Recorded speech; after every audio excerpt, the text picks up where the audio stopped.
जिल्हा परिषद आणि पंचायत समिती निवडणुकीच्या प्रचाराचा बारामतीमध्ये शुभारंभ करण्यात आला। यावेळी सभेला माळेगावच्या 2 संचालकांनी अनुपस्थित राहिल्याचं लक्षात येताच उपमुख्यमंत्री अजित पवार संतापल्याचं पाहायला मिळाले।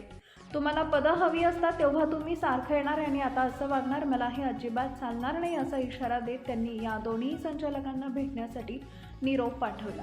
काही दिवसांपूर्वी पवार यांच्याकडे माळेगाव कारखान्याच्या अधिकाऱ्यांनी काही संचालकांबाबत तक्रार केली होती। त्यावेळीही उपमुख्यमंत्री अजित पवार यांनी कारखान्याच्या संचालकांना याबाबत सुनावले होते।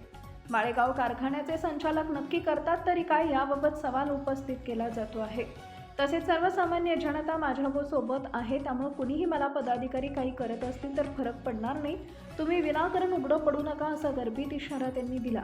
दरम्यान तब्बल 9 वर्षांनंतर जिल्हा परिषद आणि पंचायत समितीच्या निवडणुका पार पडत आहेत। या पार्श्वभूमीवर बारामती तालुक्यात अनेकांनी जिल्हा परिषद किंवा पंचायत समितीत राष्ट्रवादीकडून संधी मिळवण्यासाठी प्रयत्न केले, मात्र उपमुख्यमंत्री अजित पवार यांनी अपवाद वगळता नव्या चेहऱ्यांना संधी दिली। त्यामुळे इच्छुकांच्या पदरी निराशा झाली।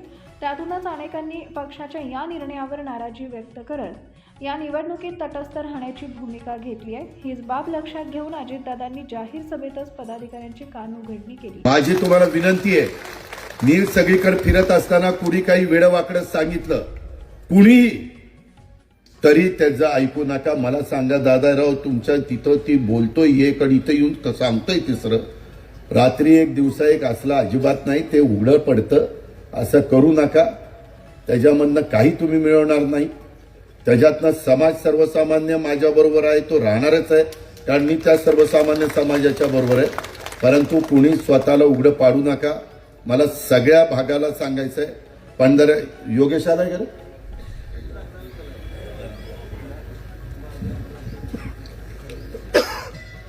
त्याच्या संदर्भ स्वप्नीला आलाय का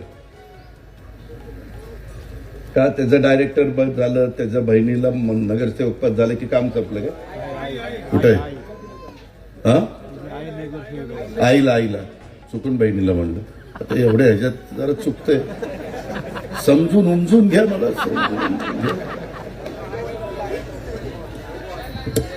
अरे पण स्वप्नील कुठे गेला? तिकीट मागताना कसे येतात, तिकीट द्या तिकीट द्या तिकीट द्या। मी मात्र कुणालाही तिकीट दिली तर मी मात्र त्यांची कामं करायची आणि तुम्ही तुमच्या पुरतं बघणार।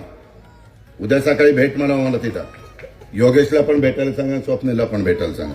हे असलं नाही चालणार। अशाच नवनवीन बातम्या पाहण्यासाठी बारामती वार्तापत्र चॅनलला लाईक करा, शेअर करा, सबस्क्राईब करा आणि बेल आयकॉन प्रेस करा।